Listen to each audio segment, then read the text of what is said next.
सतगुरु धन धन साहिब श्री गुरु ग्रंथ साहिब महाराज जी की बख्शिश सदका ਅੰਮ੍ਰਿਤਮਈ ਬਾਣੀ ਸੁਖਮਨੀ ਸਾਹਿਬ ਦੀ ਵਿਚਾਰ ਅਸੀਂ ਕਰ ਰਹੇ ਹਾਂ।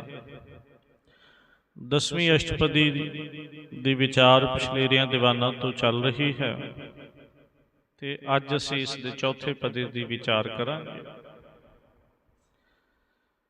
ਧੰਨ ਗੁਰੂ ਅਰਜਨ ਪਾਤਸ਼ਾਹ ਜੀ ਇਸ ਅਸ਼ਟਪਦੀ ਅੰਤਰ परमात्मा की बहु भांत की जो सृष्टि रचना है उसका जिक्र कर रहे हैं। इतना तो साहब कहते ने पक्का है भी तुसी जो रचना रची है बहुविध अनेक प्रकार, इसका कोई वेरवा दिता नहीं जा सकता। ये तो सिर्फ जरा जिहा तुछ मात्र है, एक दृष्टांत जिहा दसिया गया है। पर जे दस भी दईए तां भी नानक करते का अंत ना पावे, सारे तुहाडा अंत नहीं पा सकते। तुहाडी वडियाई ये है जिसनूं आप जपजी साहिब से कहते हैं जे वड भावै ते वड होए, तुसीं जिन्ना चाहुंदे हो उडे हो जांदे हो, नानक जाणै साचा सोई। जैसा तुहानूं पाउंदा है तैसी सृष्टि रचना करते हो, तैसे तुसी हो जाते हो। तुहाडी जानकारी सिर्फ तुहानूं ही है। मेरे ते प्रेम भरे कुछ वाक ने, मैं प्रेम दे विच भिज के कुछ दो बोल गा रहा हाँ, पर इसनूं अंत ना समझना। साहिब कहते सिर्फ एक दृष्टांत मात्र है, पंछी झात है। उस पंछी झात से असी पहला विचारिया भी कई कोट होए पुजारी, कई कोट आचार बिहारी हो गए। फिर इत्थे कई कोट भय अभिमानी, कई कोट अंध ज्ञानी, कई कोट कृपन कठोर, कई कोट अपिगातम निकोर भी हैं ने। फिर असी कल दे दीवाना च विचारिया सी परमात्मा तेरी कुदरत च कई कोट सिद्ध जति जोगी, कई कोट राजे रस भोगी, कई कोट पंखी सर्प पाए, कई कोट पाथर बिरख निपजाए। इस तरीके की भी रचना है। हुण जो चौथा पदा है इस विच साहब ने एक होर वखरा दृष्टांत दे के आप कहते हैं कई कूट राजस तामस सातक। तेरी इस बहु भांति संसार दे विच रचना दे विच जो तुसी रचना रची है, इस दे विच तिन्ना गुणां दे विच लिप्त व्यक्ति हैं। बहुत संसार इत्थे ही उलझिया होया। साहब ने इसनूं कई कोट च वर्णन किया भी कई करोड़ ऐसे हैं जो राज रिजक दे पिछे लगे हुए भरम रहे। बहुत संसार है जो इसे च ही उलझ गया है भी खट खाना है, कमाउणा है, उलझ गया। सुबह निकलिया है काम ते रात भर सौन दे टाइम आया, फिर दिन चढ़िया, फिर उठ पिया है, तुर पिया, फिर शाम हुई, फिर परतिया। परिवार की कर रहा है, किवें विचर रहा, सब विसर गया। सिर्फ कमाउण कमाउणा रह गया। ते साहब कहते हैं उन्हें जीवन दे विच बैठ के चज नाल हंडाया भी नहीं जो आप कमाया। ऐसे एक कृपन का जीवन दृष्टांत है, कथा है कि उसने बहुत धन जोड़िया, बहुत धन जोड़िया, अनंत धन पास हो गया। पर एक दिन जम ने आप मुंह विखा लिया। साहब कहते ने वो सुनीदा ना, मलक जे कन्नी सुनीदा मुंह विखाले आए, जिंद ने माणी कढ़ी है हड्डां कू कड़काए। वो भी समा वापर ही जाता है, एक ना एक दिन समा आया तो वो कहता इन्नी छेती, वो कहते नहीं जी समा पुग गया। कहते अज तो मैं सारी उम्र सिर्फ इकट्ठा ही किया सी, अज तो भोगना सी। वो कहते तू देरी करती, असी समय ते आए, देरी तेरे कोलों हुई है। वो कहता फिर कुछ एक महीना दे दो, इतना धन दे देंगा। वो कहते नहीं महीना इत्थे ते दिन बहुत औखा। कहते फिर दिन ही सही। कहते ना कुछ घंटे ही दे दो। कहते ना कुछ पल दे दो, भी नहीं मिल सकता। सारा धन ला दांगा, अखीर दे उपर कुछ पल भी नहीं खरीदे जा सकते। ਆਪਣੇ ਜ਼ੋਰੀ ਤੇ ਅਸੀਂ ਸਭ ਧਨ ਲਾ ਕੇ ਕੁਝ ਪਲ ਵੀ ਨਹੀਂ ਖਰੀਦ ਸਕਦੇ। ਤੇ ਉਸ ਧਨ ਨੂੰ ਇਕੱਠਾ ਕਰਨ ਦੇ ਲਈ ਸਾਰਾ ਜੀਵਨ ਲਾਤਾ। ਉਹ ਕਹਿੰਦਾ ਕੁਝ ਤਾਂ ਪਲ ਦੇ ਦਿਓ, ਮੈਂ ਇੱਕ ਚਿੱਠੀ ਲਿਖਣੀ ਚਾਹੁੰਦਾ ਮਗਰਲਿਆਂ ਦੇ ਨਾਂ, ਮੇਰੀ ਕਬਰ ਤੇ ਲਾ ਦਿਓ, ਮੜੀ ਤੇ ਲਾ ਦਿਓ ਕਿ ਮੈਂ ਤਾਂ ਭੁਲੇਖੇ 'ਚ ਰਹਿ ਗਿਆ, ਸਾਰੀ ਉਮਰ ਕਮਾਉਂਦਾ ਲੰਘ ਗਿਆ ਹਾਂ, ਤੁਸੀਂ ਨਾ ਲੰਘਿਓ। ਜੋ ਕਮਾਇਆ ਉਸ ਨੂੰ ਖੱਟ ਕਮਾਇਆ, ਉਸ ਨੂੰ ਖਾ ਵੀ ਲਿਓ, ਹੰਡਾ ਵੀ ਲਿਓ। ਤੇ ਵਿਦਵਾਨ ਕਹਿੰਦੇ ਨੇ ਸਭ ਥਾਂ ਸਭ ਮੜੀਆਂ ਤੇ ਇਹ ਲਿਖਿਆ ਵੀ ਅਸੀਂ ਤੇ ਕਮਾਉਂਦੇ ਹੀ ਲੰਘ ਗਏ। ਬਹੁਤ ਸੰਸਾਰ ਹੈ ਜੋ ਰਾਜਸੀ ਹੋ ਕੇ ਰਹਿ ਗਿਆ, ਰਿਜ਼ਕ ਕਮਾਉਂਦਾ ਕਮਾਉਂਦਾ ਹੀ ਰਹਿ ਗਿਆ, ਸਮਾਂ ਪੁੱਗ ਗਿਆ, ਸੁਰਤ ਉੱਠੀ ਹੀ ਨਹੀਂ ਉੱਪਰ। ਧਨ ਕਮਾਉਣਾ ਹੈ, ਠੀਕ ਹੈ, ਪਰ ਇਤਨੇ ਜ਼ਿਆਦਾ ਨਾਲ ਲੀਨ ਹੋ ਜਾਓ ਵੀ ਬਾਕੀ ਸਭ ਵਿਸਰ ਜਾਏ, ਜੀਵਨ ਦਾ ਆਨੰਦ ਖੁੱਝ ਜਾਏ।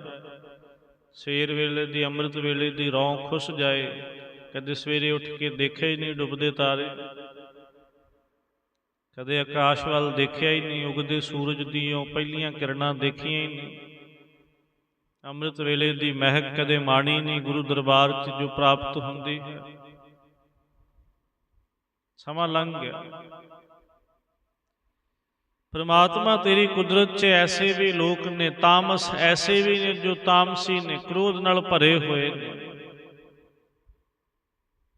ਜਿਨ੍ਹਾਂ ਅੰਦਰ ਕ੍ਰੋਧ ਪ੍ਰਧਾਨ ਹੈ, ਜੋ ਝਟਪਟ ਲੜ ਪੈਂਦੇ, ਜਿਨ੍ਹਾਂ ਨੇ ਆਪਣੇ ਅਹੰਗ ਨੂੰ ਇਤਨਾ ਅੱਗੇ ਰੱਖਿਆ ਹੋਇਆ, ਤੁਸੀਂ ਜਰਾ ਜਿਹਾ ਵੀ ਕੁਝ ਕਹਿ ਦਿਓ ਝਟਪਟ ਭੜਕ ਜਾਣ। ਮਨੁੱਖ ਉਹਨਾਂ ਤੋਂ ਡਰਦੇ ਰਹਿੰਦੇ ਨੇ, ਪਾਸੇ ਜੀ ਹੋ ਕੇ ਲੰਘ ਜਾਓ, ਇਸ ਦਾ ਕੋਈ ਪਤਾ ਨਹੀਂ, ਝਟਪਟ ਲੜ ਪਏ। ਐਸੇ ਅਨੰਤ ਲੋਕ ਨੇ ਜੋ ਤਾਮਸੀ ਸੁਭਾਅ ਨਾਲ ਭਰੇ ਨੇ। ਸਾਹਿਬ ਕਹਿੰਦੇ ਵੀ ਕੋਈ ਪ੍ਰਾਪਤੀ ਨਹੀਂ ਕਰਾ ਸਕਦਾ। ਇਸ ਲਈ ਤਾਂ ਸਾਹਿਬ ਨੇ ਕਿਹਾ ਵੀ ਸੂਰਮਾ ਉਸ ਨੂੰ ਨਾ ਕਹੋ ਜੋ ਲੋਕਾਂ ਨਾਲ ਬੇਵਜ੍ਹਾ ਲੜਦਾ ਫਿਰਦਾ ਹੈ, ਲੋਕਾਂ ਨੂੰ ਚੁੱਕ ਚੁੱਕ ਮਾਰਦਾ ਫਿਰਦਾ ਹੈ, ਆਪਣਾ ਜ਼ੋਰ ਦਿਖਾਉਂਦਾ ਹੈ। ਸੂਰਮਾ ਉਹ ਹੈ ਜੋ ਕਿਸੇ ਗਰੀਬ ਦੀ, ਲੋੜਵੰਦ ਦੀ ਮਦਦ ਦੇ ਲਈ ਤੁਰਦਾ ਹੈ, ਉਹ ਤੁਹਾਡੀ ਸੂਰਮਤਾਈ ਹੈ। ਫਿਰ ਜ਼ਰੂਰੀ ਨਹੀਂ ਉੱਥੇ ਤੁਸੀਂ ਹਥਿਆਰ ਚਲਾਓ, ਉੱਥੇ ਤੁਸੀਂ ਆਪਣੀ ਕਲਮ ਚਲਾ ਲਓ, ਉੱਥੇ ਦਿਮਾਗ ਚਲਾਓ, ਉੱਥੇ ਕੋਈ ਜੁਗਤੀ ਲਾਓ, ਦੂਸਰੇ ਦੀ ਮਦਦ ਕਰ ਦਿਓ, ਤਾਂ ਫਿਰ ਤੁਸੀਂ ਸੂਰਮੇ ਸੱਚੇ ਹੋ। ਸਾਹਿਬ ਇਸ ਨੂੰ ਕਹਿੰਦੇ ਨੇ ਕਬੀਰ ਸਾਹਿਬ ਵੀ ਸੂਰਾ ਸੋ ਪਹਿਚਾਨੀਆਂ ਜੋ ਲਰੈ ਦੀਨ ਕੇ ਖੇਤ, ਪੁਰਜਾ ਪੁਰਜਾ ਕੱਟ ਮਰੈ ਕਬੂ ਨਾ ਛਾੜੈ ਖੇਤ। ਸੂਰਮਾ ਉਹਨੂੰ ਕਹੋ ਜੋ ਦੀਨ ਦੀ, ਗਰੀਬ ਦੀ ਮਦਦ ਲਈ ਲੜ ਰਿਹਾ। ਪਰ ਇੱਥੇ ਸੂਰਮੇ ਬੜਿਆਰ ਬਣੇ ਫਿਰਦੇ ਨੇ, ਜਿਹਨੂੰ ਸਾਹਿਬ ਨੇ ਕਿਹਾ ਵੀਰ ਪਾਰ ਬੜੇ ਬਰਿਆਰ ਵਿਚਾਰੇ ਸਾਰ ਕੀ ਧਾਰ ਪਛਈਆ। ਤੋਰਤ ਦੇਸ ਮਲਿੰਦ ਮਵਾਸਨ ਮਾਤਿਕ ਜਾਨ ਕੇ ਮਨ ਮਲਈਆ, ਗਾੜੇ ਗਡਾਨ ਕੋ ਤੋੜਨ ਹਾਰ ਸੋ ਬਾਤਨ ਹੀ ਚਕਚਾਰ ਲਵਈਆ। ਪਰ ਪ੍ਰਮਾਤਮਾ ਅੱਗੇ ਸਭ ਜਾਚਕ। ਸਾਹਿਬ ਸ਼੍ਰੀ ਸਭ ਕੋ ਸਰਨਾਇਕ ਜਾਚਕ, ਅਨੇਕ ਸੋ ਏਕ ਦਵਈਆ। ਇਹ ਵੱਡੇ ਵੱਡੇ ਬੜਿਆਰ ਵੀ ਪ੍ਰਮਾਤਮਾ ਅੱਗੇ ਜਾ ਕੇ ਫੇਲ, ਕੋਈ ਬੜਿਆਰੀ ਨਹੀਂ ਚੱਲਦੀ। ਪਰ ਤੇਰੀ ਕੁਦਰਤ 'ਚ ਹੈ ਨੇ ਜੋ ਰਿਜ਼ਕ ਪਿੱਛੇ ਰੁਲ ਗਏ, ਜੋ ਲੜਾਈਆਂ ਝਗੜਿਆਂ 'ਚ ਹੀ ਰੁਲ ਗਏ, ਸਭ ਜੀਵਨ ਜੇਲਾਂ 'ਚ ਕੱਟਤਾ। ਕਿਤਨੇ ਐਸੇ ਨੇ ਜਵਾਨੀ 'ਚ ਗਏ ਤੇ ਬੁਢੇਪਾ ਵੀ ਆ ਗਿਆ, ਤਦ ਵੀ ਬਾਹਰ ਨਹੀਂ ਆਏ। ਆਪਣੇ ਗੁੱਸੇ ਨੂੰ ਕਾਬੂ ਨਹੀਂ ਕਰ ਸਕੇ ਤੇ ਫਸੇ ਹੋਏ ਨੇ। ਤੀਸਰਾ ਇੱਕ ਹੋਰ ਸੁਭਾਅ ਹੈ ਸਾਤਕ, ਜਿਨ੍ਹਾਂ ਨੇ ਸੱਤ ਸੰਭਾਲ ਲਿਆ, ਦਾਨ ਪੁੰਨ ਸੰਭਾਲ ਲਿਆ, ਧਰਮ ਕਰਮ ਸੰਭਾਲ ਲਿਆ। ਐਸੇ ਵੀ ਅਨੇਕਾਂ ਨੇ ਜੋ ਦਾਨ ਪੁੰਨ 'ਚ ਲੱਗੇ ਨੇ, ਧਰਮ ਕਰਮ 'ਚ ਲੱਗੇ ਹੋਏ ਨੇ, ਦੂਸਰਿਆਂ ਦੀ ਮਦਦ 'ਤੇ ਚੱਲੇ ਹੋਏ ਨੇ। ਐਸੇ ਸੁਭਾਅ ਵਾਲਿਆਂ ਦੀ ਵੀ ਕੋਈ ਕਮੀ ਨਹੀਂ। ਜੇ ਮੰਦਿਆਂ ਦੀ ਕਮੀ ਨਹੀਂ ਤੇ ਚੰਗਿਆਂ ਦੀ ਵੀ ਕਮੀ ਨਹੀਂ ਹੈ। ਇਹ ਵੀ ਕਈ ਕੋਟ ਨੇ ਤੇਰੀ ਕੁਦਰਤ 'ਚ, ਕਈ ਕੋਟ ਵੇਦ ਪੁਰਾਣ ਸਿਮਰਤ ਅਰ ਸ਼ਾਸਤ। ਹੇ ਪ੍ਰਮਾਤਮਾ, ਤੇਰੀ ਕੁਦਰਤ ਦੇ ਵਿੱਚ ਕਿਤਨੇ ਹੀ ਐਸੇ ਨੇ ਜੋ ਵੇਦ ਪੁਰਾਣ ਸਿਮਰਤੀਆਂ ਅਰ ਸ਼ਾਸਤਰਾਂ ਦਾ ਅਧਿਐਨ ਕਰਦੇ ਨੇ, ਪੜ੍ਹਦੇ ਰਹਿੰਦੇ, ਗਿਆਤੇ ਹੋ ਗਏ ਨੇ, ਪਾਠ ਬੋਧ ਕਰਦੇ ਰਹਿੰਦੇ ਨੇ, ਵਿਚਾਰਦੇ ਰਹਿੰਦੇ ਨੇ। ਧਰਮ ਪੁਸਤਕਾਂ ਗਿਆਨ ਦੇ ਲਈ ਪੜ੍ਹਨੀਆਂ ਬਹੁਤ ਜ਼ਰੂਰੀਆਂ ਨੇ। ਇਸ ਨੂੰ ਸਾਹਿਬ ਕਹਿੰਦੇ ਨੇ ਅਹਰਣ ਮਤ ਵੇਦ ਹਥਿਆਰ। ਆਪਣੀ ਮੱਤ ਤੇ ਗੁਰੂ ਦੇ ਗਿਆਨ ਦੀ ਸੱਟ ਮਾਰਦੇ ਰਹੋ, ਪੜ੍ਹਦੇ ਰਹੋ, ਸੱਟ ਮਾਰਦੇ ਰਹੋ। ਪਰ ਪੜ੍ਹਨਾ ਸਿਰਫ ਇਸ ਕਰਕੇ ਹੈ ਕਿ ਮੇਰੀ ਮੱਤ ਤੇ ਸੱਟ ਵੱਜਦੀ ਰਹੇ। ਪੜ੍ਹਨ ਲਈ ਨਹੀਂ ਪੜ੍ਹਨਾ ਕਿ ਮੈਂ ਪਾਠ ਕਰਨਾ ਹੈ, ਇਸ ਲਈ ਨਹੀਂ ਪਾਠ ਕਰਨਾ ਕਿ ਇਹ ਮੇਰੇ ਅੰਦਰ ਨੂੰ ਕੋਈ ਚੋਟ ਮਾਰ ਦੇ, ਇਸ ਆਸ ਦੇ ਨਾਲ ਪਾਠ ਕਰਨਾ ਹੈ, ਤਾਂ ਉਹ ਕੀਤਾ ਸਫਲ ਹੈ। ਇਸ ਲਈ ਨਹੀਂ ਵੀ ਮੈਨੂੰ ਹੁਕਮ ਹੋ ਗਿਆ 5 ਬਾਣੀਆਂ ਦਾ ਤੇ ਮੈਂ ਹੁਣ ਪੜ੍ਹ ਰਿਹਾ ਤਾਂ ਪੜ੍ਹ ਰਿਹਾ, ਉਹ ਤੇ ਬੱਧਾ ਚੱਟੀ ਹੋ ਗਿਆ। ਅਸੀਂ ਕਿਸੇ ਦੇ ਆਖੇ ਲੱਗ ਕੇ ਕੁਝ ਕੰਮ ਕਰੀ ਜਾ ਰਹੇ ਹਾਂ, ਪਰ ਉਸ ਦਾ ਤੱਤ ਨਹੀਂ ਵਿਚਾਰਦੇ ਵੀ ਕਿਉਂ ਕਰਨਾ ਸੀ, ਫਿਰ ਉਹ ਲਾਹਾ ਨਹੀਂ ਦੇਗਾ। ਵੇਦ ਪਾਠ ਪੜ੍ਹਨੇ ਨੇ, ਧਰਮ ਪੁਸਤਕਾਂ ਦਾ ਅਧਿਐਨ ਕਰਨਾ ਹੈ ਕਿ ਮੱਤ ਤੇ ਚੋਟ ਵੱਜਦੀ ਰਹੇ। ਬਾਣੀ ਪੜ੍ਹਾਂ ਤੇ ਬਾਣੀ ਦੇ ਸ਼ਬਦ ਮੈਨੂੰ ਅੰਦਰੋਂ ਘਾਇਲ ਕਰ ਦੇਣ। ਜਿਵੇਂ ਕਬੀਰ ਸਾਹਿਬ ਕਹਿੰਦੇ ਨੇ ਵੀ ਮੈਨੂੰ ਤਾਂ ਗੁਰੂ ਦੇ ਬਾਣ, ਗੁਰੂ ਦੇ ਬੋਲ ਤਿੱਖੇ ਤੀਰ ਵਾਂਗਾ ਲੱਗਦੇ ਨੇ। ਗੁਰੂ ਰਾਮਦਾਸ ਜੀ ਵੀ ਕਹਿੰਦੇ ਨੇ ਹਰ ਪ੍ਰੇਮ ਬਾਣੀ ਮਨ ਮਾਰਿਆ ਅਣਿਆਲੇ ਅਣੀਆਂ ਰਾਮ ਰਾਜੇ, ਜਿਸ ਲਾਗੀ ਪੀਰ ਬ੍ਰਹਮ ਕੀ ਸੋ ਜਾਣੈ ਜਰੀਆ। ਗੁਰੂ ਦੇ ਬਾਣੀ ਦੇ ਬੋਲ ਜਿਹੜੇ ਨੇ ਮੇਰੇ ਹਿਰਦੇ ਵਿੱਚ ਤਿੱਖੇ ਤੀਰਾਂ ਵਾਂਗਾ ਆ ਕੇ ਵੱਜਦੇ। ਕਬੀਰ ਸਾਹਿਬ ਕਹਿੰਦੇ ਨੇ ਕਬੀਰ ਸਤਿਗੁਰ ਸੂਰਮੇ ਬਾਹਿਆ ਬਾਣ ਜੋ ਏਕ, ਲਾਗਤ ਹੀ ਭੋਇ ਗਿਰ ਪਰਿਆ ਪਰਿਆ ਕਰੇਜੇ ਛੇਕ। ਇੱਕ ਹੀ ਬੋਲ ਕਾਫੀ ਹੈ ਗੁਰੂ ਦਾ ਹਿਰਦਾ ਵਿੰਨਣ ਦੇ ਲਈ। ਜੇ ਕੰਮ ਕਰ ਜਾਏ, ਜੇ ਅੰਦਰ ਨੂੰ ਸੱਟ ਮਾਰ ਦੇ, ਇੱਕ ਹੀ ਬੋਲ ਕਾਫੀ ਹੈ। ਸ਼ਬਦ ਪੜ੍ਹੀਏ ਇਸ ਲਈ ਪੜ੍ਹੀਏ ਕਿ ਮੇਰੇ ਮਨ ਨੂੰ ਚੋਭ ਲਾਏ, ਮੇਰੇ ਮਨ ਨੂੰ ਜਾ ਚੁੱਭੇ, ਤਾਂ ਤੇ ਉਹ ਸਫਲ ਹੈ। ਨਹੀਂ ਤਾਂ ਸਾਹਿਬ ਕਹਿੰਦੇ ਨੇ ਕਈ ਕਰੋੜ ਪੜ੍ਹੀ ਜਾ ਰਹੇ ਨੇ ਵੇਦ ਪੁਰਾਣਾਂ ਨੂੰ, ਸਿਮਰਤੀਆਂ ਨੂੰ, ਸ਼ਾਸਤਰਾਂ ਨੂੰ। ਸਾਡੇ ਵਾਲੇ ਵੀ ਬਹੁਤ ਪੋਥੀਆਂ ਪੜ੍ਹੀ ਜਾ ਰਹੇ ਨੇ, ਬਹੁਤ ਗੁਰੂ ਗ੍ਰੰਥ ਸਾਹਿਬ ਦੇ ਪਾਠ ਕਰੀ ਜਾ ਰਹੇ ਨੇ। ਇਸ ਦੇ ਨਾਲ ਜੇ ਮੁਕਤੀ ਹੁੰਦੀ ਤੇ ਸਾਰੇ ਪਾਠੀ ਸਿੰਘ ਤਰ ਗਏ ਹੋਣੇ ਸੀ। ਉਹਨਾਂ ਤੇ ਅਨੰਤ ਪਾਠ ਕਰਤੇ ਨੇ, ਦਿਨ ਰਾਤ ਰੌਲਾ ਲਾ ਰਹੇ ਨੇ, ਪੜ੍ਹੀ ਜਾ ਰਹੇ ਨੇ। ਕਈ ਤੇ ਐਸੇ ਨੇ ਉਹਨਾਂ ਨੂੰ ਇਤਨਾ ਯਾਦ ਹੋ ਗਿਆ ਹੈ ਕਿ ਬਸ ਇੱਕ ਵਾਰ ਸ਼ੁਰੂ ਕੀਤਾ ਤੇ ਚੱਲੀ ਜਾ ਰਹੇ, ਅੱਗੇ ਦੇਖਣ ਦੀ ਲੋੜ ਨਹੀਂ ਪੈਂਦੀ, ਰਟ ਗਿਆ। ਇਤਨਾ ਪਾਠ ਕੀਤਾ ਹੈ ਕਿ ਉਹ ਰਟਨ ਪੱਕਾ ਹੋ ਗਿਆ, ਪਰ ਕੰਮ ਤੇ ਨਹੀਂ ਕਰ ਰਿਹਾ ਨਾ, ਅੰਦਰ ਦੀ ਸਚਿਆਰਤਾ ਤੇ ਨਹੀਂ ਲਿਆ ਰਿਹਾ, ਕਿਉਂਕਿ ਸਿਰਫ ਉਹ ਧਨ ਖਾਤਰ ਹੋ ਰਿਹਾ। 2 ਘੰਟੇ ਦੇ ਇਤਨੇ ਪੈਸੇ ਨੇ।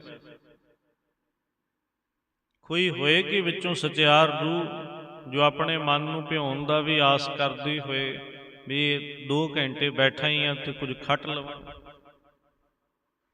ਫਿਰ ਦੂਸਰੇ ਉਸ ਪ੍ਰਤੀ ਸ਼ਿਕਾਇਤ ਕਰ ਦੇਣਗੇ ਵੀ ਪਾਠ ਬਹੁਤ ਹੌਲੀ ਕਰਦਾ, ਕਿਉਂਕਿ ਤੇਜ਼ੀ ਦੇ ਵਿੱਚ ਤਾਂ ਤੁਸੀਂ ਕੁਝ ਨਹੀਂ ਜਾਣ ਪਾਓਗੇ। ਇਸ ਲਈ ਤੇ ਬੜਾ ਸਹਿਜ ਚਾਹੀਦਾ। ਇੱਕ ਸ਼ਬਦ ਪੜ੍ਹੀਏ ਤੇ ਉੱਥੇ ਹੀ ਅੜ ਜਾਈਏ। ਅਸੀਂ ਬੋਲ ਪੜ੍ਹੀਏ, ਇਤਨੀ ਪੜ੍ਹ ਲਈਏ ਵੀ ਉਸਤਤ ਕਰੇ ਅਨੇਕ ਜਨ, ਅੰਤ ਨਾ ਪਾਰਾ ਵਾਰ, ਨਾਨਕ ਰਚਨਾ ਪ੍ਰਭ ਰਚੀ ਬਹੁ ਬਿਧ ਅਨਕ ਪ੍ਰਕਾਰ। ਇੱਥੇ ਹੀ ਮਨ ਅੜ ਜਾਏ। ਉਹ ਅਗਲੀ ਪੰਕਤੀ ਕਿਵੇਂ ਪੜ੍ਹੇਗਾ, ਉਹ ਤੇ ਉੱਥੇ ਹੀ ਅੜ ਜਾਏਗਾ। ਦਸਮ ਪਾਤਸ਼ਾਹ ਦੇ ਬਾਬਤ ਸਾਖੀ ਆਉਂਦੀ ਨਾ, ਤੂੰ ਹੀ ਤੇ ਰੁਕੀ ਗਏ ਨੇ। ਭਾਈ ਮਣੀ ਸਿੰਘ ਜੀ ਲਿਖਦੇ ਜਾ ਰਹੇ ਨੇ 16 ਤੋਂ 17 ਵਰਕੇ ਅੰਗ ਭਰ ਗਏ ਨੇ, ਲਿਖਦਿਆਂ ਲਿਖਦਿਆਂ ਤੂੰ ਹੀ ਤੂੰ ਹੀ ਤੂੰ ਹੀ ਤੂੰ ਹੀ। ਮਨ ਲੱਗ ਗਿਆ। ਭਗਤੀ ਤੇ ਐਸੀ ਹੁੰਦੀ, ਕਿਤੇ ਵੀ ਚੇਟਕ ਲੱਗ ਸਕਦੀ। ਸਾਹਿਬ ਕਹਿੰਦੇ ਨੇ ਪ੍ਰਮਾਤਮਾ ਤੇਰੀ ਕੁਦਰਤ 'ਚ ਜੇ ਰਾਜਸ ਤਾਮਸ ਸਾਤਕ ਨੇ, ਤੇ ਇੱਥੇ ਬੜੇ ਐਸੇ ਵੀ ਨੇ ਜੋ ਵੇਦ ਪੁਰਾਣ ਸਿਮਰਤੀਆਂ ਤੇ ਸ਼ਾਸਤਰਾਂ ਨੂੰ ਪੜ੍ਹ ਰਹੇ ਨੇ। ਤੇਰੀ ਕੁਦਰਤ 'ਚ ਕਈ ਕੋਟ ਕੀਏ ਰਤਨ ਸਮੁੰਦ, ਕਈ ਕੂਟ ਨਾਨਾ ਪ੍ਰਕਾਰ ਜੰਤ। ਚਾਲ ਬਦਲੀ ਹੈ। ਆਪ ਕਹਿੰਦੇ ਨੇ ਇਸ ਕੁਦਰਤ ਦੇ ਵਿੱਚ ਹੇ ਮੇਰੇ ਮਾਲਕ ਜੀ, ਕਿਤਨੇ ਹੀ ਐਸੇ ਨੇ ਜੋ ਤੁਸੀਂ ਸਮੁੰਦਰ ਦੇ ਵਿੱਚ ਰਤਨ ਬਣਾਏ ਨੇ, ਕੀਮਤੀ ਕਰ ਦਿੱਤੇ ਨੇ। ਸਮੁੰਦਰ ਤੇ ਬਹੁਤ ਵਿਸ਼ਾਲ ਹੈ, ਪਰ ਉਸ ਵਿੱਚ ਕੁਝ ਖਾਸ ਰਤਨ ਨੇ, ਬਹੁਤ ਕੀਮਤੀ ਨੇ। ਕਈ ਐਸੇ ਨੇ ਜਿਨ੍ਹਾਂ ਨੂੰ ਤੁਸੀਂ ਬਹੁਤ ਕੀਮਤੀ ਜੀਵਨ ਵਾਲਾ ਬਣਾ ਦਿੱਤਾ ਹੈ, ਜਿਵੇਂ ਸਮੁੰਦਰ 'ਚ ਰਤਨ ਨੇ। ਜਿਨ੍ਹਾਂ ਤੇ ਤੇਰੀ ਬਖਸ਼ਿਸ਼ ਹੋ ਜਾਏ ਉਹ ਸਭ ਥਾਈਂ ਜਾਣਨੇ ਲੱਗ ਜਾਂਦੇ ਨੇ, ਉਹਨਾਂ ਦੀਆਂ ਵਡਿਆਈਆਂ ਪਸਰ ਜਾਂਦੀਆਂ। ਹੇ ਮੇਰੇ ਮਾਲਕ ਜੀ, ਇਹ ਵੀ ਤੇਰੀ ਕੁਦਰਤ 'ਚ ਨੇ ਨਾਨਾ ਪ੍ਰਕਾਰ ਜੰਤ, ਨਾਨਾ ਤੋਂ ਭਾਵਨਕ ਬੇਅੰਤ ਪ੍ਰਕਾਰ ਦੇ ਜੀਵ ਜੰਤ। ਹੇ ਮੇਰੇ ਮਾਲਕ ਜੀ, ਇਹ ਵੀ ਤੇਰੀ ਕੁਦਰਤ ਦੇ ਵਿੱਚ ਹੀ ਵਸੇ ਹੋਏ ਨੇ। ਕਈ ਕੂਟ ਕੀਏ ਚਿਰ ਜੀਵੇ, ਕਈ ਕੂਟ ਗਿਰੀ ਮੇਰ ਸਵਰਨ ਥੀਵੇ। ਕਈ ਐਸੇ ਵੀ ਬਣਾਤੇ ਨੇ ਜੋ ਚਿਰ ਜੀਵੇ, ਚਿਰਾਂ ਤੱਕ ਲੰਮੀਆਂ ਉਮਰਾਂ ਭੋਗ ਰਹੇ ਨੇ। ਪਰਮਾਤਮਾ ਦੀ ਕੁਦਰਤ 'ਚ ਕਈ ਐਸੇ ਦਰਖਤ ਨੇ, ਕਈ ਐਸੇ ਪਸ਼ੂ ਨੇ, ਪੰਛੀ ਨੇ, ਜਿਨ੍ਹਾਂ ਦੀਆਂ ਬਹੁਤ ਲੰਬੀਆਂ ਉਮਰਾਂ। ਕਛੂਏ ਦੀ ਉਮਰ ਕਈ 100 ਸਾਲ ਹੁੰਦੀ। ਪਾਣੀ ਵਿੱਚ ਕਈ ਐਸੇ ਵੀ ਕਛੂਏ ਨੇ ਜੋ 500 600 ਸਾਲ ਪੁਰਾਣੇ। ਐਸੀਆਂ ਹੀ ਮਛਲੀਆਂ ਨੇ ਜੋ ਹਜ਼ਾਰ ਸਾਲ ਤੋਂ ਵੀ ਹੈ ਨੇ। ਪਰਮਾਤਮਾ ਜੀ, ਉਹ ਵੀ ਜੀਵ ਤੁਸੀਂ ਬਣਾਏ ਨੇ ਜਿਨ੍ਹਾਂ ਦੀ ਅਲਪ ਆਯੂ ਹੈ, ਇੱਕ ਦਿਨ ਦੀ ਵੀ ਆਯੂ ਨਹੀਂ। ਕਈ ਐਸੇ ਨੇ ਨਿੱਕੇ ਨਿੱਕੇ ਜੀਵ, ਉਹਨਾਂ ਦੀ ਆਯੂ ਇੱਕ ਦਿਨ ਵੀ ਨਹੀਂ ਹੈ। ਹੋਰ ਛੋਟੇ ਛੋਟੇ ਜੋ ਬੈਕਟੀਰੀਆ ਆਦਿ ਨੇ, ਉਹਨਾਂ ਦੀ ਘੰਟਿਆਂ ਸਮੇਂ ਬਸ ਆਯੂ ਹੈ, ਘੰਟੇ 'ਚ ਹੀ ਬਣੇ, ਘੰਟੇ 'ਚ ਹੀ ਮੁੱਕ ਗਏ। ਕਈ ਅਨੰਤ ਕਾਲ ਤੱਕ ਚੱਲ ਰਹੇ ਨੇ, ਜੀ ਜਾ ਰਹੇ ਨੇ, ਇਤਨੀ ਲੰਮੀ ਆਯੂ ਹੈ। ਪਰ ਇਹ ਸਭ ਤੇਰੀ ਵਡਿਆਈ ਹੈ। ਜਿਤਨੀ ਤੁਸੀਂ ਬਣਾਤੀ ਉਤਨੀ ਆਯੂ ਕੋ ਭੋਗ ਰਿਹਾ ਹੈ। ਜਿੱਥੇ ਤੁਸੀਂ ਰੱਖਤਾ ਉੱਥੇ ਉਹ ਰਹਿ ਰਿਹਾ ਹੈ। ਕਈ ਕੋਟ ਕਿਤਨੇ ਕਰੋੜਾਂ, ਸਾਹਿਬ ਕਹਿੰਦੇ ਨੇ ਪਹਾੜ ਬਣਾਤੇ, ਗਿਰੀ ਮੇਰ ਸਵਰਨ ਸੋਨੇ ਆਦਿ ਦੇ ਭਰੇ ਹੋਏ ਥੀਏ ਬਣਾ ਦਿੱਤੇ ਨੇ। ਕੀ ਮੈਂ ਵਡਿਆਈ ਕਹਾਂ। ਫਿਰ ਜੋ ਆਮ ਸਾਡੇ ਵਿੱਚ ਇੱਕ ਵੀ ਸਵਾਲ ਆਉਂਦਾ ਹੈ, ਉਸ ਨੂੰ ਗੁਰੂ ਅਰਜਨ ਪਾਤਸ਼ਾਹ ਜੀ ਨੇ ਇੱਥੇ ਕਿਹਾ, ਕਈ ਕੂਟ ਜਖੈ ਕਿੰਨਰ ਪਿਸ਼ਾਚ, ਕਈ ਕੂਟ ਭੂਤ ਪ੍ਰੇਤ ਸੂਕਰ ਮਿਰਗਾਚ। ਸਾਡੇ ਸਵਾਲ ਬਹੁਤ ਹੁੰਦਾ ਜੀ, ਭੂਤ ਪ੍ਰੇਤ ਹੁੰਦੇ ਨੇ ਕਿ ਨਹੀਂ ਹੁੰਦੇ। ਆਮ ਹੀ ਇਹ ਸਵਾਲ ਬੜਾ ਉਠਾਇਆ ਗਿਆ ਕਿ ਤੁਸੀਂ ਕੀ ਕਹਿੰਦੇ ਹੋ, ਬਾਣੀ ਤੇ ਕਹਿੰਦੀ ਹੈ। ਉਹ ਹਵਾਲਾ ਫਿਰ ਇਹਨਾਂ ਪੰਕਤੀਆਂ ਦਾ ਦਿੰਦੇ ਨੇ। ਥੋੜ੍ਹਾ ਜਿਹਾ ਅਸੀਂ ਜੇ ਧਿਆਨ ਧੰਨ ਗੁਰੂ ਨਾਨਕ ਪਾਤਸ਼ਾਹ ਜੀ ਦੇ ਪਾਵਨ ਜੀਵਨ ਤੇ ਲੈ ਕੇ ਜਾਈਏ ਨਾ, ਜਦੋਂ ਗੁਰੂ ਸਾਹਿਬ ਬੰਗਾਲ ਜਾਂਦੇ ਨੇ, ਬੰਗਾਲਣਾ ਜਾਦੂ ਕਰਦੀਆਂ ਨੇ ਬਹੁਤ ਜ਼ਿਆਦਾ। ਉੱਥੇ ਬੀਬੀਆਂ ਦਾ ਰਾਜ ਸੀ, ਬੰਗਾਲਣਾ ਦਾ ਰਾਜ ਸੀ। ਤੇ ਉਹਨਾਂ ਦੀ ਉਹ ਜੋ ਸਰਦਾਰਨੀ ਸੀ ਨੂਰਾਂ, ਉਹ ਬਹੁਤ ਤਰੀਕੇ ਦੇ ਜਾਦੂ ਜਾਣਦੀ ਸੀ।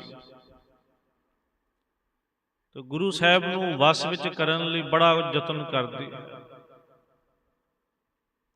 ਉਹਨੇ ਆਪਣੀਆਂ ਜਿਤਨੀਆਂ ਉਂਗਲਾਂ ਸਨ, ਆਪਣੇ ਛੱਲੇ ਪਾਏ ਹੋਏ ਸਨ, ਬੜੇ ਤਰੀਕੇ ਦੇ ਯਤਨਾਂ ਦੇ ਨਾਲ, ਕਦੇ ਫੂਕ ਮਾਰ ਕੇ, ਕੋ ਤਵੀਤ ਸੁੱਟ ਕੇ, ਕੋ ਕਾਗਜ਼ ਤੇ ਲਿਖ ਕੇ, ਪਾਣੀ ਦੇ ਛੱਟੇ ਮਾਰ ਕੇ, ਬੜਾ ਯਤਨ ਕਰਦੀਆਂ। ਸਭ ਜੋ ਬੰਗਾਲਣਾ ਨੇ ਵਾਰੀ ਵਾਰੀ ਆ ਕੇ। ਤੇ ਬੰਗਾਲ ਦਾ ਜਾਦੂ ਕਿਹਾ ਜਾਂਦਾ ਹੈ ਜੀ ਭਿਆਨਕ ਹੈ। ਹੁਣ ਵੀ ਲੋਕ ਕਹੀ ਜਾਂਦੇ ਨੇ ਜੇ ਬੰਗਾਲੀ ਤਾਂਤਰਿਕ ਬੈਠੇ ਹੋਏ, ਮਸ਼ਹੂਰ ਹੈ ਪੁਰਾਣੇ ਵੇਲੇ ਤੋਂ। ਕੋਈ ਨਹੀਂ ਚੱਲਿਆ ਉਹਨਾਂ ਦਾ। ਹਾਰ ਗਈਆਂ ਜਦੋਂ ਬੇਬਸ ਹੋ ਗਈਆਂ ਨਾ, ਉਹਨਾਂ ਇੱਕ ਸਵਾਲ ਕੀਤਾ ਵੀ ਅਸੀਂ ਸਭ ਗੱਲਾਂ ਤੁਹਾਡੀਆਂ ਸਵੀਕਾਰ ਕਰ ਲਵਾਂਗੇ, ਸਾਨੂੰ ਬਸ ਇਤਨਾ ਸਮਝਾ ਦਿਓ ਵੀ ਸਾਨੂੰ ਪਤਾ ਵੀ ਸਾਡਾ ਜਾਦੂ ਪੱਕਾ ਹੈ, ਇਹ ਨਹੀਂ ਫੇਲ ਹੁੰਦਾ। ਤੁਸੀਂ ਅੱਜ ਪਹਿਲੇ ਵਿਅਕਤੀ ਆਏ ਹੋ ਜਿਸ ਤੇ ਚੱਲਿਆ ਹੀ ਨਹੀਂ। ਅਸੀਂ ਸਾਰਾ ਹੀ ਜ਼ੋਰ ਲਾ ਲਿਆ ਜਿਤਨਾ ਸਾਡੇ ਕੋਲ ਸੀ, ਪਰ ਇੱਕ ਵੀ ਨਹੀਂ ਚੱਲਿਆ। ਕਾਰਨ ਗੁਰੂ ਨਾਨਕ ਸਾਹਿਬ ਕਹਿੰਦੇ ਮੈਨੂੰ ਇਸ 'ਤੇ ਕੋਈ ਵਿਸ਼ਵਾਸ ਹੀ ਨਹੀਂ ਹੈ, ਮੈਂ ਮੰਨਦਾ ਹੀ ਨਹੀਂ ਇਸ ਜਾਦੂ ਨੂੰ, ਮੈਂ ਨਹੀਂ ਮੰਨਦਾ। ਮੈਂ ਮੰਨਦਾ ਹੈ ਇੱਕ ਓੰਕਾਰ ਨੂੰ, ਇੱਕ ਕਰਤੇ ਨੂੰ। ਜਦੋਂ ਉਹ ਮੇਰੇ ਨਾਲ ਹੈ ਤੇ ਹੋਰ ਕੋਈ ਮੇਰੇ ਤੇ ਅਸਰ ਪਾ ਨਹੀਂ ਸਕਦਾ, ਹੋਰ ਕੋਈ ਮੇਰੇ ਤੇ ਅਸਰ ਪਾ ਹੀ ਨਹੀਂ ਸਕਦਾ। ਮੇਰੀ ਮਨੌਤ 'ਚ ਹੀ ਨਹੀਂ ਹੈਗਾ ਇਹ। ਤੇ ਜਿਹੜੀ ਚੀਜ਼ ਤੁਹਾਡੀ ਮਨੌਤ 'ਚ ਹੀ ਨਹੀਂ, ਉਹ ਤੁਹਾਡੇ ਤੇ ਅਸਰ ਨਹੀਂ ਕਰ ਸਕਦੀ। ਜਿਸ ਨੂੰ ਤੁਸੀਂ ਮੰਨੋਗੇ ਉਹ ਤੁਹਾਡੇ ਤੇ ਅਸਰ ਕਰੇਗਾ। ਸਾਡੇ ਉਸਤਾਦ ਜੀ ਇੱਕ ਕਹਾਣੀ ਸੁਣਾਉਂਦੇ ਸਨ। ਉਹ ਕਹਿੰਦੇ ਵੀ ਇੱਕ ਪੌਰਸ਼ ਏਰੀਏ 'ਚ ਰਹਿਣ ਵਾਲੇ ਇੱਕ ਪਰਿਵਾਰ ਦੇ ਇੱਕ ਧੀ ਤੇ ਉਹ ਕਹਿੰਦੇ ਕਿਸੇ ਭੂਤ ਦਾ ਸਾਇਆ ਜਿਹਾ ਆ ਗਿਆ। ਉਹ ਕਹਿੰਦੇ ਕਿਸੇ ਨੂੰ ਬੁਲਾਇਆ ਗਿਆ, ਜੋ ਉਹਨੂੰ ਨਜੂਮੀ ਸਿਆਣਾ ਕਹਿ ਦਿੱਤਾ ਜਾਂਦਾ। ਉਸਨੂੰ ਉਹਨੇ ਆਇਆ, ਉਹਨੇ ਦੇਖਿਆ, ਉਹ ਬਹੁਤ ਫੂੰ ਫਾਂ ਕਰੇ। ਉਹਨੇ ਗੱਲ ਕਹੀ, ਭਈ ਵੀ ਤੂੰ ਇਸੇ ਤੇ ਕਿਉਂ ਆਇਆ, ਵੀ ਹੋਰ ਆਸੇ ਪਾਸੇ ਇਤਨੇ ਘਰ ਸਨ, ਵੀ ਸਾਰੇ ਛੱਡ ਕੇ ਇਸੇ ਘਰ ਨੂੰ ਕਿਉਂ ਚੁਣਿਆ ਹੈ? ਉਹਨੇ ਹੱਸ ਕੇ ਜੇ ਕਹਿ ਦਿੱਤਾ ਵੀ ਕੀ ਕਰਾਂ, ਵੀ ਬਾਕੀ ਮੈਨੂੰ ਮੰਨਦੇ ਹੀ ਨਹੀਂ, ਜਿਹੜਾ ਮੰਨਦਾ ਸੀ ਮੈਂ ਉਸ 'ਚ ਆ ਗਿਆ। ਜੈਸੀ ਸਾਡੀ ਮਨੌਤ ਹੈ ਤੈਸਾ ਸਾਡੇ ਨਾਲ ਵਾਪਰਦਾ ਹੈ। ਪਰਮਾਤਮਾ ਦੀ ਕੁਦਰਤ 'ਚ ਸਭ ਕੁਛ ਹੈ। ਤੇ ਜਦੋਂ ਸਾਹਿਬ ਗੁਰੂ ਅਰਜਨ ਪਾਤਸ਼ਾਹ ਜੀ ਕਹਿੰਦੇ ਨੇ ਨਾਨਕ ਰਚਨਾ ਪ੍ਰਭ ਰਚੀ ਬਹੁ ਬਿਧ ਅਨੇਕ ਪ੍ਰਕਾਰ, ਤੇ ਆਪ ਪਛਾਣ ਹੀ ਹਟੇ ਇਸ ਗੱਲ ਨੂੰ ਕਹਿਣ 'ਚ ਵੀ ਤੇਰੀ ਕੁਦਰਤ 'ਚ ਕਿਤਨੇ ਜੱਖੇ ਨੇ। ਜੱਖੇ ਦੇਵਤਿਆਂ ਦੀ ਇੱਕ ਖਾਸ ਕਿਸਮ, ਜੋ ਧਨ ਦੇ ਦੇਵਤੇ ਦੇ ਨਾਲ ਰਹਿੰਦੇ ਸਨ, ਹੋਰ ਛੋਟੇ ਦੇਵਤੇ ਉਹਨਾਂ ਨੂੰ ਜੱਖੇ ਕਿਹਾ ਜਾਂਦਾ ਸੀ। ਬੜੇ ਨੇ ਜੋ ਪੈਸਿਆਂ ਨੂੰ ਸੱਪ ਬਣ ਕੇ ਬੈਠੇ ਨੇ ਉੱਪਰ, ਜੱਖੇ ਬਣ ਕੇ ਬੈਠੇ ਨੇ, ਧਨ ਦੇ ਦੇਵਤੇ ਬਣ ਕੇ ਬੈਠੇ ਨੇ। ਸਾਹਿਬ ਕਹਿੰਦੇ ਕਿਤਨੇ ਕਿੰਨਰ ਇੱਕ ਖਾਸ ਸਮਾਜ ਹੈ, ਜਿਨ੍ਹਾਂ ਨੂੰ ਅਸੀਂ ਕਿੰਨਰ ਸਮਾਜ ਕਹਿ ਦਿੰਦੇ ਹਾਂ। ਪਰਮਾਤਮਾ ਨੇ ਉਹਨਾਂ ਨੂੰ ਐਸਾ ਬਣਾਇਆ ਹੋਇਆ ਹੈ। ਇਸ ਵਿੱਚ ਉਹਨਾਂ ਦਾ ਕੋਈ ਦੋਸ਼ ਨਹੀਂ ਹੈ, ਤੇ ਸਾਹਿਬ ਨੇ ਉਹਨਾਂ ਦਾ ਵੀ ਜ਼ਿਕਰ ਕੀਤਾ ਹੈ। ਪਿਸ਼ਾਚ, ਪਿਸ਼ਾਚ ਕਿਹਾ ਜਾਂਦਾ ਜੋ ਮੰਦੀਆਂ ਰੂਹਾਂ ਨੇ, ਉਹਨਾਂ ਨੂੰ ਪਿਸ਼ਾਚ ਕਹਿ ਦਿੱਤਾ ਜਾਂਦਾ, ਜੋ ਭਿਆਨਕ, ਜਿਨ੍ਹਾਂ ਦੇ ਔਗੁਣ ਭਰੇ ਹੋਏ, ਮੁਕਤ ਨਹੀਂ ਹੋਏ। ਸਾਹਿਬ ਨੇ ਨਾਲ ਹੀ ਸ਼ਬਦ ਵਰਤੇ ਕਈ ਕੂਟ ਭੂਤ ਪ੍ਰੇਤ। ਭੂਤ ਪ੍ਰੇਤ ਵੀ ਕਰੋੜਾਂ ਹੀ ਨੇ, ਸ਼ੂਕਰ ਸੂਰ ਮਿਰਗਾਚ ਸ਼ੇਰ ਵੀ ਬੜੇ ਨੇ। ਆਪ ਨੇ ਨਾਲ ਕੋ ਹੋਰ ਨਹੀਂ ਲਾਇਆ, ਕਹਿੰਦੇ ਭੂਤ ਪ੍ਰੇਤ ਵੀ ਬੜੇ ਨੇ, ਸੂਰ ਵੀ ਬੜੇ ਨੇ, ਸ਼ੇਰ ਵੀ ਬੜੇ ਨੇ। ਗੱਲ ਵੀ ਕਹਿ ਦਿੱਤੀ ਹੈ ਬੜੇ ਤਰੀਕੇ ਦੇ ਨਾਲ। ਇਵੇਂ ਤੇ ਸੂਰ ਵੀ ਵਾਧੂ ਨੇ, ਸ਼ੇਰ ਵੀ ਵਾਧੂ ਨੇ, ਭੂਤ ਪ੍ਰੇਤ ਵੀ ਹੈ ਨੇ। ਕੋਈ ਇਸ ਨੂੰ ਮਾਇਨਾ ਨਹੀਂ ਦਿੱਤਾ, ਹੈ ਪਰਮਾਤਮਾ ਦੀ ਕੁਦਰਤ 'ਚ ਸਭ ਕੁਛ। ਪਰ ਕਹਿੰਦੇ ਐਵੇਂ ਤੇ ਸੂਰ ਵੀ ਬਹੁਤ ਨੇ, ਅਸੀਂ ਕਿਹੜਾ ਉਹਨਾਂ ਤੋਂ ਘਬਰਾਉਂਦੇ। ਸ਼ੇਰ ਵੀ ਹੈ ਨੇ ਪਰ ਜੰਗਲ 'ਚ। ਮੈਨੂੰ ਤੇ ਉਹਨਾਂ ਦੇ ਹੋਣ ਨਾਲ ਕੋਈ ਭਾਅ ਨਹੀਂ। ਮੈਨੂੰ ਘਰ 'ਚ ਬੈਠੇ ਨੂੰ ਤੇ ਆ ਕੇ ਉਹ ਡਰਾ ਨਹੀਂ ਸਕਦਾ ਸ਼ੇਰ। ਹਾਂ, ਜੰਗਲ 'ਚ ਡਰਾਏਗਾ। ਜੇ ਮੈਂ ਜੰਗਲ 'ਚ ਜਾਵਾਂਗਾ ਫਿਰ ਮੈਨੂੰ ਉੱਥੇ ਖਤਰਾ ਹੋਏਗਾ। ਜੇ ਮੈਂ ਭੂਤ ਪ੍ਰੇਤ ਨੂੰ ਮੰਨਾਂਗਾ ਫਿਰ ਮੈਨੂੰ ਉੱਥੇ ਖਤਰਾ ਹੋਏਗਾ।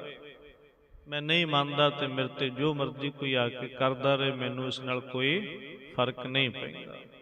ਹਾਂ, ਉਸਦੀ ਕੁਦਰਤ 'ਚ ਹੈ ਨੇ। ਸਾਹਿਬ ਕਹਿੰਦੇ ਇਤਨੇ ਲੋਕ ਦਾਅਵਾ ਕਰਦੇ ਨੇ ਇਸ ਗੱਲ ਦਾ, ਤੇ ਅਸੀਂ ਕਿਉਂ ਨਕਾਰ ਦਈਏ? ਜੋ ਲੋਕ ਦਾਅਵਾ ਕਰਦੇ ਨੇ ਵੀ ਹੁੰਦੇ ਨੇ, ਅਸੀਂ ਨਹੀਂ ਨਕਾਰਦੇ, ਪਰ ਸਾਡੀ ਮਨੌਤ ਹੀ ਨਹੀਂ ਹੈ। ਮੈਂ ਮੰਨਦਾ ਹੀ ਨਹੀਂ ਤੇ ਮੇਰੇ ਤੇ ਕੀ ਅਸਰ ਕਰਨਗੇ। ਤਾਂ ਤੇ ਸਾਹਿਬ ਕਹਿੰਦੇ ਨੇ ਸਭ ਤੇ ਨੇੜਾ ਸਭੂ ਤੇ ਦੂਰ। ਪ੍ਰਮਾਤਮਾ ਸਾਰਿਆਂ ਦੇ ਨੇੜੇ ਵੀ ਹੈ ਤੇ ਸਭ ਤੋਂ ਦੂਰ ਵੀ ਹੈ। ਦੋਹੇ ਭਾਂਤਾਂ 'ਚ ਵਰਤ ਰਿਹਾ ਹੈ। ਸਰਗੁਣ ਵੀ ਵਰਤ ਰਿਹਾ ਹੈ, ਨਿਰਗੁਣ ਵੀ ਵਰਤ ਰਿਹਾ ਹੈ। ਸਰਗੁਣ ਆਪ, ਨਿਰਗੁਣ ਵੀ ਉਹੀ। ਨਾਲ ਵੀ ਬੈਠਾ ਹੈ ਮੇਰੇ ਤੇ ਪਰੇ ਦੂਰ ਵੀ ਹੈ। ਹੁਣ ਜੇ ਸਾਨੂੰ ਕੋਈ ਕਹੇ ਵੀ ਭੂਤ ਪ੍ਰੇਤ ਹੁੰਦੇ ਨੇ, ਵੀ ਹੁੰਦੇ ਹੋਣਗੇ, ਪਰ ਮੈਂ ਉਹਨਾਂ ਤੇ ਭਰੋਸਾ ਨਹੀਂ ਕਰਦਾ। ਮੇਰਾ ਭਰੋਸਾ ਤੇ ਗੁਰੂ ਗ੍ਰੰਥ ਸਾਹਿਬ ਤੇ ਹੈ, ਸੱਚ ਬਾਣੀ ਤੇ।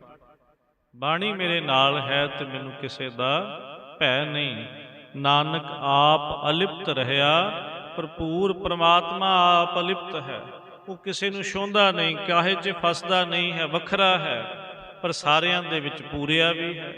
ਉਹ ਮੇਰੇ ਕਰਮਾਂ ਦੇ ਨਾਲ ਮੈਲਾ ਨਹੀਂ ਹੁੰਦਾ, ਮੇਰੇ ਕੰਮਾਂ ਦੇ ਨਾਲ ਉਹਨੂੰ ਸੁਚੱਜਾ ਵੀ ਨਹੀਂ ਹੋਣਾ ਪੈਂਦਾ। ਉਹ ਹੈ ਮੇਰੇ ਵਿੱਚ, ਭਰਪੂਰ ਹੈ, ਪਰ ਮੇਰੇ ਕੰਮਾਂ ਤੋਂ ਵੱਖਰਾ ਹੈ। ਸਾਹ ਮੈਨੂੰ ਦੇ ਰਿਹਾ ਹੈ, ਪਰ ਮੇਰੇ ਕਰਮਾਂ ਦੇ ਨਾਲ ਉਹ ਮੈਲਾ ਨਹੀਂ ਹੋ ਰਿਹਾ, ਇਸ ਲਈ ਉਹ ਅਲਿਪਤ ਹੈ। ਗੁਰੂ ਅਰਜਨ ਪਾਤਸ਼ਾਹ ਜੀ ਚੌਥੇ ਪਦੇ ਵਿੱਚ ਸਹਿਬ ਪ੍ਰਮਾਤਮਾ ਦੀ ਬਣਾਈ ਹੋਈ ਇਸ ਕੁਦਰਤ ਦੀ ਬਿਆਨਗੀ ਕਰਦੇ ਨੇ। ਨਾਲ ਕਹਿੰਦੇ ਨੇ ਪ੍ਰਮਾਤਮਾ ਸਭ ਦੇ ਨੇੜੇ ਤੇ ਸਭ ਤੋਂ ਦੂਰ ਵੀ ਹੈ, ਅਲਿਪਤ ਹੋ ਕੇ ਉਹ ਕੁਦਰਤ ਨੂੰ ਚਲਾ ਰਿਹਾ ਹੈ। ਵਿਚਾਰਾਂ ਕਰਦਿਆਂ ਹੋਈਆਂ ਭੁੱਲਾਂ ਦੀ ਖਿਮਾ ਗੁਰੂ ਅਤੇ ਸੰਗਤ ਬਖਸ਼ਣਹਾਰ ਹੈ, ਕਿਰਪਾ ਕਰਨੀ ਜੀ। ਪਿਆਰ ਅਦਬ ਸਤਿਕਾਰ ਨਾਲ ਬੁਲਾਓ ਜੀ। ਵਾਹਿਗੁਰੂ ਜੀ ਕਾ ਖਾਲਸਾ, ਵਾਹਿਗੁਰੂ ਜੀ ਕੀ